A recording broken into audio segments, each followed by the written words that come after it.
Selamat pagi saudara-saudaraku yang baik. Terpujilah Tuhan pagi ini dan selama-lamanya. Dia senantiasa setia melindungi kita. Puji syukur karena kita masih diberi napas kehidupan dan memperkenankan kita memasuki akhir pekan.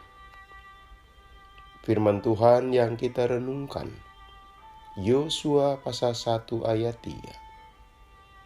Setiap tempat yang akan diinjak oleh telapak kakimu, kuberikan kepadamu, seperti yang telah kujanjikan kepada Musa.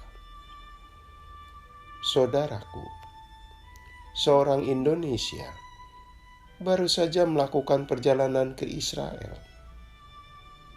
Dia terkesan dengan keunggulan di segala bidang di sana, baik orang-orangnya maupun negerinya. Menurutnya, orang-orang Israel betul-betul pekerja keras, menyulap ciptaan Tuhan yang kasar menjadi indah dan nyaman didiami.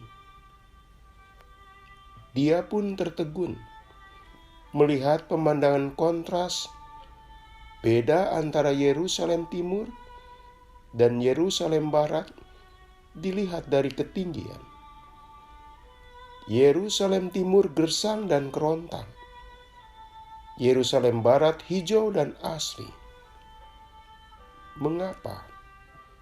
Karena Yerusalem Barat dimiliki orang Israel yang ulet, bekerja keras, dan membuatnya asri. Sedangkan Yerusalem Timur bukan dihuni dan dimiliki orang Yahudi. Saudaraku, Tuhan menjanjikan tanah yang berlimpah susu dan madu. Bukan berarti semuanya sudah jadi, tinggal menikmatinya. Tapi perlu perjuangan, dan hasilnya dipetik kemudian. Artinya, hidup itu akan diwarnai dengan upaya tiada henti, agar kita tetap bertahan. Bertahan melawan sakit, bertahan untuk mendapatkan nafkah, bertahan dari tekanan hidup, bertahan dari stres, dan bertahan dari lingkungan yang tidak nyaman. Umat Israel merupakan contoh konkret.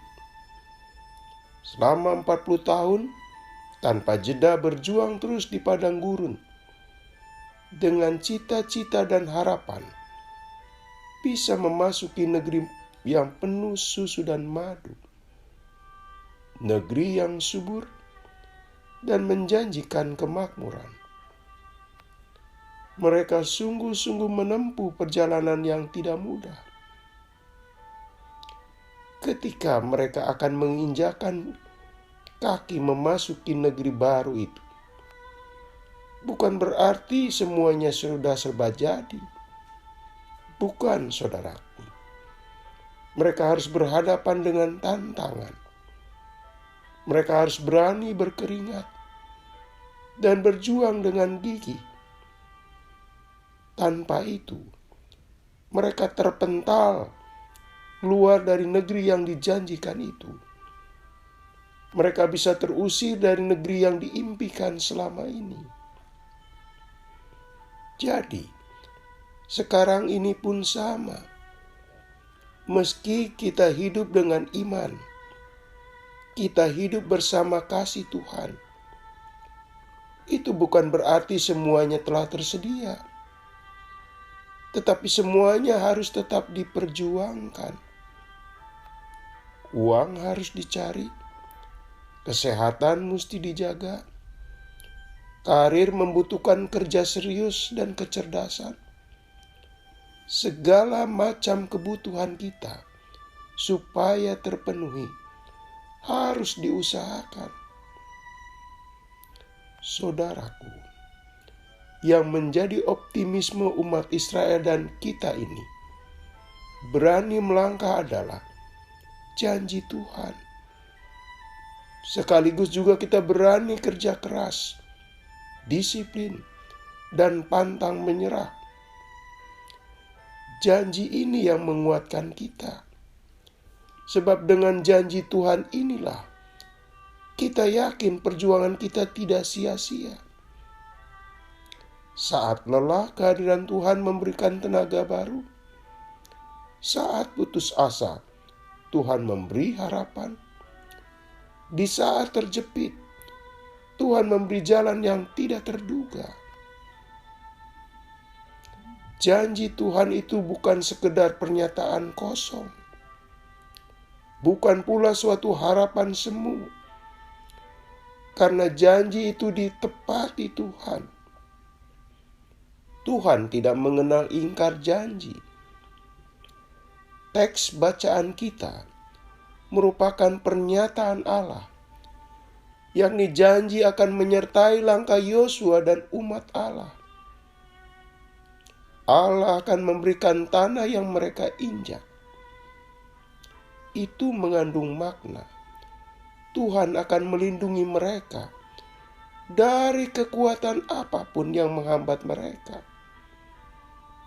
Dengan catatan, umat itu harus tetap konsisten beriman kepada Allah. Saudaraku, selama kita bernapas, kita tetap harus berjuang.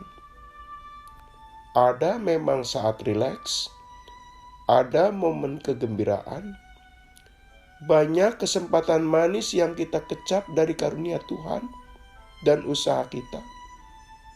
Tapi, sekali lagi, hidup itu bersifat perjuangan. Yang menguatkan kita adalah janji Tuhan. Ya, janjinya yang akan memberi dan terus melengkapi yang kita butuhkan di tengah perjuangan hidup kita. Mari kita berdoa. Tuhan, meski hidup penuh perjuangan, kami tidak gentar menjalaninya. Selama Tuhan bersama kami. Syukur, Engkau terus mendampingi dan melengkapi hidup kami. Dalam nama Yesus kami berdoa. Amin. Selamat pagi saudaraku. Selamat memasuki pagi baru. Bersama Pendeta Emeritus Supriyatno. Tuhan memberkati.